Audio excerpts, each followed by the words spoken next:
Report करके तुरंत कार्रवाई करो। हम गलत है तो हम पे करो, ये गलत है तो इन पे करो, कर्मचारी गलत है तो उन पे करो कार्रवाई।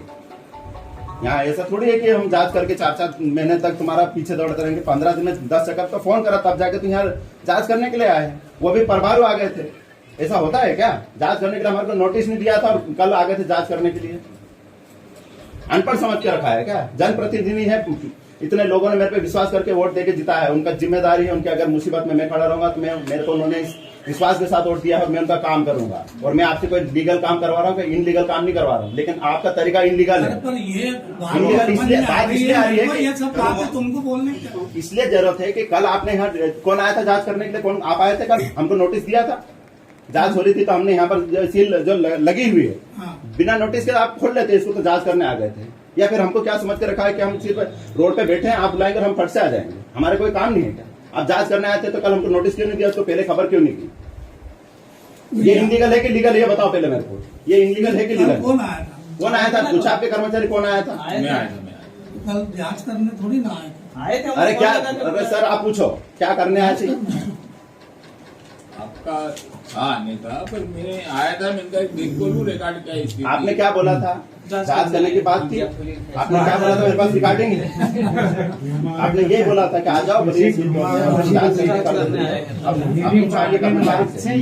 इनलीगल है कि लीगल है? ऐसी बात कर रहे हो सर? यहाँ पढ़े लिखे लोगों बैठे, थोड़ा सा आप जरा बात करें, उस हिसाब से बात करो। नहीं, कलेक्टर साहब ने भेजा था, तो कलेक्टर साहब ने भेजा है। मेरे को ये साथ बोल रहे हैं, उसमें ये था कि कोई के नाम का उल्लेख जायज के उसमें नहीं है। बताओ उसमें नाम का उल्लेख हो तो। कंपनी से उस साल जो भी उसका नियम अनुसार उनने बीमा पास करा, तो ये सब पैसा नहीं आता है, पैसा कागज में आता है। जैसे बीमा पास हुआ तो आपके एरिया के इतने लोगों का बीमा 28,43,021 रुपए 26 पैसे, ये उस साल का आपका क्लेम बना है ना। और पूरी ब्रांच का जो क्लेम बना है आपकी जो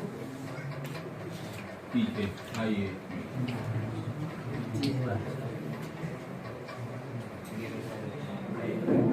1,88,00,000 का बना है। उसमें पूरी ब्रांच आ गई आपकी, कितनी समितियों? 4 सोसाइटी, तो मैं धनोरा में थी। 3 समितियों, 4 का। अरे इसमें 3 एक का नहीं आया, या बाद में आया? एक समिति का नहीं आया, 3 का आया था बाद में। हाँ बाद में। और तो वहाँ थ्रेड पॉइंट देखते हैं, सब कैलकुलेशन करते हैं। अब वो राशि कहाँ ट्रांसफर हुई? बैंक में। बैंक ने वो राशि कहाँ ट्रांसफर करी? ब्रांच में। ब्रांच ने वो राशि कहाँ ट्रांसफर करी? समिति में। समिति में उसकी कैश बुक लिखा गई।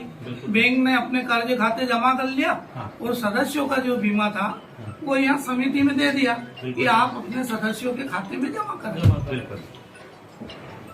बैंक ने इनके ऋण खाते में जमा कर ली। अब इस प्रोसेस में लास्ट स्टेज जब समिति में पैसा आया, उसके बाद हमारे खाते धारकों को जो किसान है उनके खाते में पैसा नहीं आया, कागज में भी नहीं आया। नगद कोई बात नहीं, पर कागज में भी नहीं आया। उसी की कागज की लड़ाई लड़ रहे हैं। अब उसमें कैसा करेंगे कि जब बैंक के खाते में 28,32,000 कुछ आप जो बता रहे हैं वो पैसा आ गया, वो 6 साल से इनके पास में था। नहीं, इनके पास पैसा संस्था के ऋण में जमा हुआ है। संस्था के ऋण में जमा हो गया। संस्था के ऋण में जमा हो गया, लेकिन वो पैसा आया किसके लिए? संस्था के लिए आया था या किसानों के लिए आया? किसानों के लिए। तो फिर वो हमको क्यों नहीं मिला 6 साल से?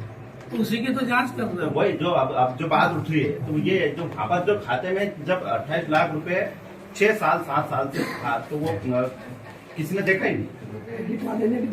जो ऑडिट करने वाले आते हर साल आकर देखना था ये पैसे काहे के पड़े। तो क्या मतलब उन लोगों को मिलना था, किसान को ये जो पैसे मतलब नगद नहीं देना था, उनके कर्ज खाते में कटना था, और जिसके पैसे जमा नहीं करना था तो वो पैसे कहाँ से कटेंगे? वो तो वैसे ही पड़े रहेंगे ना। अब उसमें एक बात हो रही है सामने कि ये तो हमारा बैंक जो हुआ था इधर से हुआ था, ये जो